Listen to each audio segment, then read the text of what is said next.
Hello everybody. In today's video, I'm going to show you how to fix Battle.net launcher stuck on logging in.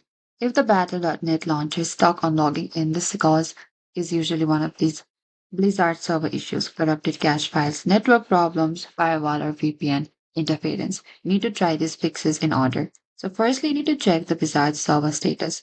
If the Blizzard's authentication servers are experiencing issues, you'll have to wait and check again. Or you can also restart Battle.net completely. You need to close this and simply go to this plus icon here at the top and type down Battle.net again and enter it.